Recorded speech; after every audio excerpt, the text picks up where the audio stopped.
nih membahas sebuah kisah persoalan yang lagi booming-boomingnya dan banyak sekali masuk ke DM saya mempertanyakan soal prediksi ini. Saya mau ngucapin terima kasih dulu ya. Hari ini saya dikirim kursi naga ya. Terima kasih banyak untuk Papi dan Mami yang berada di Semarang. Terima kasih banyak ya, kursinya sudah saya pakai untuk syuting nih, kursi naga. Tuh lihat tuh, naga semua, naga semua, naga semua, naga semua. Dan ya, ini akan menjadi sebuah keberkahan untuk Papi dan Mami yang ada di Semarang. Oke. Oke, sekarang baru aku mulai cerita. Banyak pertanyaan yang masuk ya. Tentang kejadian di tahun 2026 ini. Dari yang masalah soal satanik, dari yang rencana 10 hari kegelapan tentang satanik, lalu tentang kiamat di bulan November, tanggal berapa katanya, tanggal 16 ya kalau nggak salah ya, pokoknya intinya November lah ya. Itu banyak sekali yang minta saya untuk bersuara gitu ya, untuk membahas persoalan ini gitu. Dan maaf saya baru sempat hari ini gitu ya. Oke, langsung saja, tapi jangan lupa untuk yang belum nonton video-video sebelumnya di like, subscribe, share, komen, dan follow. Oke, dukung selalu YouTube Feni Rama Official. Teman-teman, kalau kita bicara tentang masalah kiamat ya, prediksi kiamat, dan ini menjadi seperti berita besar. Sebenarnya kita itu sudah mengalami yang namanya berita akan terjadi kiamat itu tahun 2000 ya kalau nggak salah ya. Hah? Tahun 2000 kan, ya tahun 2000 gitu ya. Itu sampai ada keluar filmnya ya, film Hollywood sampai keluar gitu ya, tahun 2000. Di situ sebenarnya berita ini nih sudah dibumingkan, sudah dinaikkan ya. Sebenarnya kalau saya tanggap, saya prediksi gitu ya, berita ini dikeluarkan ada beberapa saat-saat atau waktu-waktu tertentu dikarenakan memang ada tujuan tertentu gitu loh. Nah, kenapa saya bilang kayak gitu? Karena ketika manusia itu akan panik gitu ya, mengalami sebuah kondisi katanya kiamat, khususnya bagi mohon maaf ya yang secara mungkin tauhidnya kendur gitu ya, atau sama sekali tidak ada. Nah, itu akan menjadi sebuah psikologis yang benar-benar menyerang gitu. Dan terutama untuk anak-anak kecil gitu ya, anak-anak remaja. Nah, itu sebenarnya menurut saya nggak bijak dengan uh, dengan dengan menyebarkan berita tersebut gitu ya. Nah, kalau prediksi saya, apakah benar-benar terjadi? Prediksi saya sebenarnya gini, kalau berdasarkannya masalah populasi, ya memang kan dunia ini populasinya sudah sangat berlebihan gitu ya. Penggunaan perusakan alam juga, pemanfaatan alam juga sudah kelewat batas gitu ya. Dan memang banyak sekali kerusakan-kerusakan alam. Sepanjang saya jalan gitu aja, saya melihat bagaimana kerusakan-kerusakan alam gitu ya. Jadi saya juga sebenarnya kayak ngebatin ya, wajar kalau sekarang ini posisinya alam itu lagi banyak goncangan atau lagi banyak bencana. Sebenarnya karena selalu saya bilang bahwa bumi kita lagi kondisi kesakitan gitu ya. Nah, itulah yang terjadi. Jadi kayak ada pentataan ulang kembali gitu ya. Peradaban baru kembali untuk ibu bumi ini gitu. Nah, kalau karena masalah alasannya karena populasi, terus akhirnya menyebabkan kerusakan alam, lalu berlanjutnya akan susahnya bahan-bahan makanan gitu ya, sumber daya alam gitu kan. Eh, itu sebenarnya tidak perlu tahun 2026, tidak perlu bulan November, tidak perlu tanggal 16, itu sudah terjadi. Beberapa tahun ini sudah terjadi, 10 tahun ini sudah terjadi gitu. Nah, itulah itulah yang akan berakibat adanya bencana gitu. Jadi bumi tuh kayak ngupdate ulang gitu. Kalau handphone tuh kayak kalau itu tuh di apa ya? Di update ulang lah intinya seperti itu. Kalau kalau teknologi tuh di update ulang seperti itu gitu loh. Nah, kalau untuk masalah kiamat gitu, kalau kita dalam bahas masalah agama gitu ya, sebenarnya kiamat itu kan ada kiamat kecil, kiamat besar, ya nggak sih? Ya kan? Mungkin teman-teman udah pernah dengar seperti itu. Tuh. Nah, sebenarnya dengan keadaan bencana seperti ini, dengan keadaan itu udah termasuk dengan lingkungan pergaulan yang marak sekali yang namanya kehidupan bebas gitu ya. Dan semua segala apapun dihalalkan untuk hal-hal yang istilahnya uh, menentang agama gitu ya. Itu dihalalkan kayak di apa? Kayak di manusiawi aja gitu loh. Sebenarnya itu sudah masuk ke fase yang namanya kiamat kecil gitu ya. Tetapi bukan maksud versi bahwa akan terjadinya kiamat gitu loh. Maksud aku seperti itu.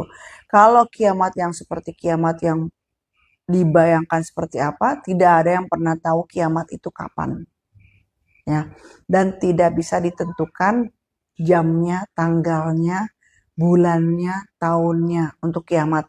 Karena kiamat itu adalah merupakan sebuah hak prerogatifnya Allah Subhanahu wa taala.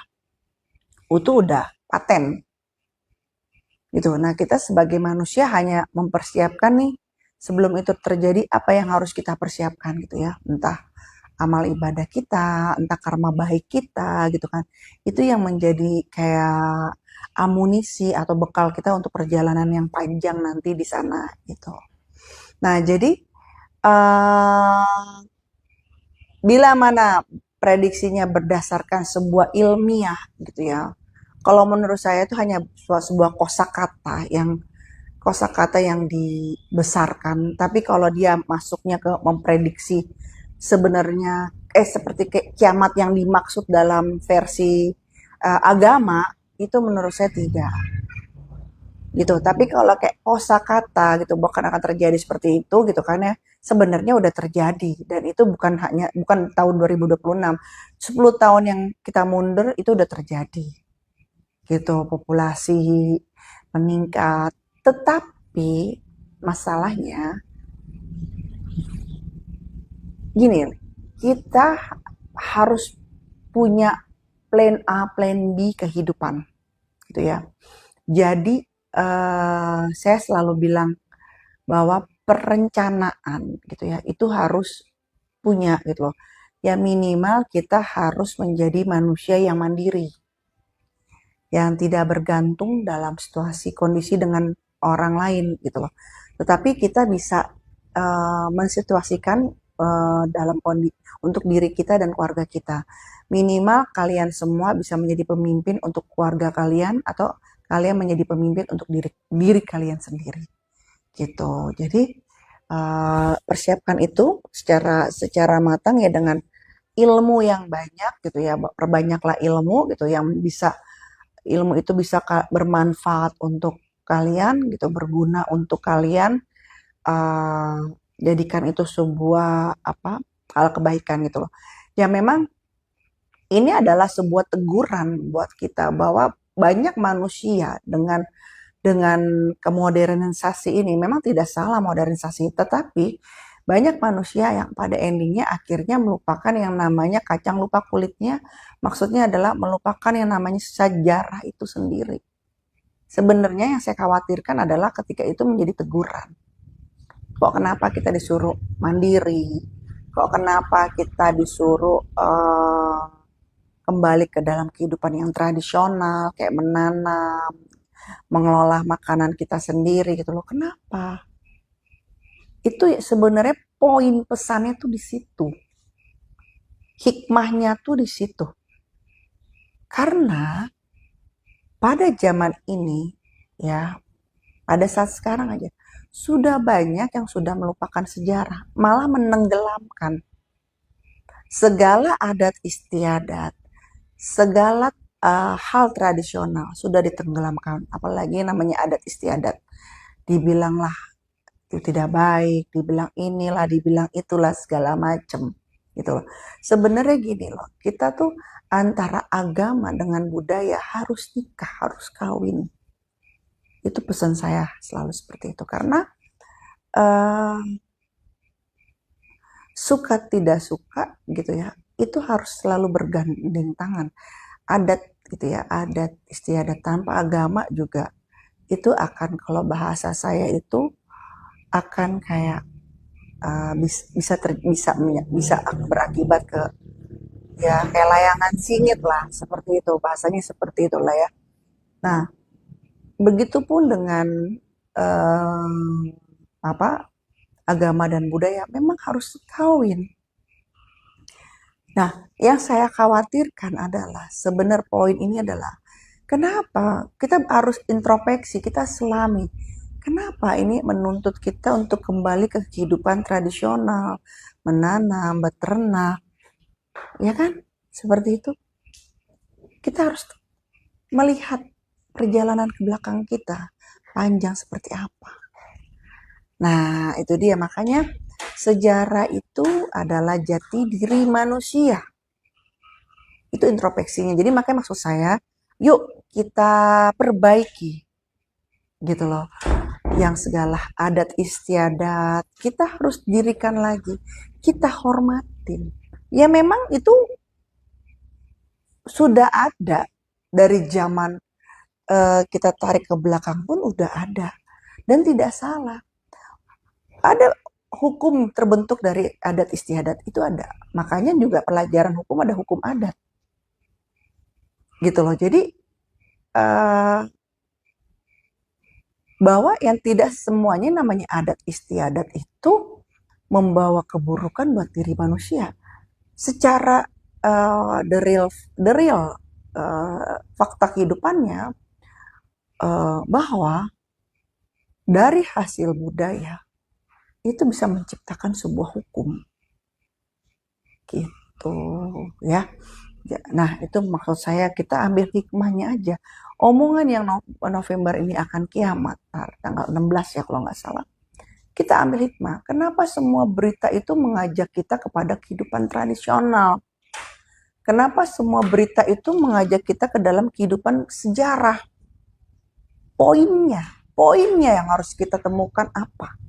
Jadi bukan kita sambut dengan euforia ketakutan atau euforia kekhawatiran yang berlebih.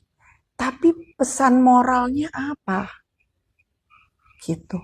Yang harus kita petik gitu loh. Jadi kalau menurut saya, kalau dia bicara kiamatnya adalah versi kiamat seperti kiamat agama, itu saya nyatakan no.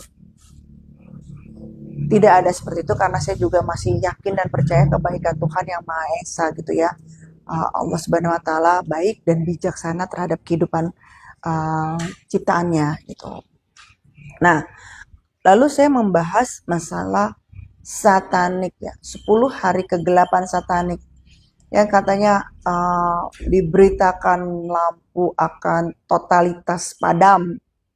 Dan memang ada beberapa titik yang terjadi. Sebenarnya bukan masalah Tuhan tidak sayang sama kita, bukan masalah tidak ada tangan Tuhan yang turun, bukan masalah itu. Kalau saya prediksi, ini keselarasan energi aja listrik ini, gitu loh. Karena kan memang kan perang Iran dan Amerika gitu kan, saya bilang udah pernah di media sosial manapun ya, bahwa Indonesia itu tidak kena akibat dari peperangan ini, tapi efek ya. Yang namanya efek itu bisa positif, bisa negatif. Tidak selamanya yang namanya efek itu berakibat negatif. Nah, ketika kita sedang dalam selarasan, pasti tentunya ada sebuah proses yang terjadi. Nah, kalau saya bilang kayak mati lampu beberapa titik gitu kan, ya itu memang sedang peselarasan energi. Jadi teman-teman tidak usah khawatir yang berlebih bahwa eh, benar ini akan terjadi namanya 10 hari kegelapan. Sabotase, jelas sebagaimana lah bahasanya kan yang terancang di media seperti itu. Yakinin gitu loh bahwa ya kita lagi di fase yang dimana kita mendapatkan efek gitu loh. Nah, efek itu gimana caranya bisa jadi positif, tetapi bukan menjadi negatif. Nah, itulah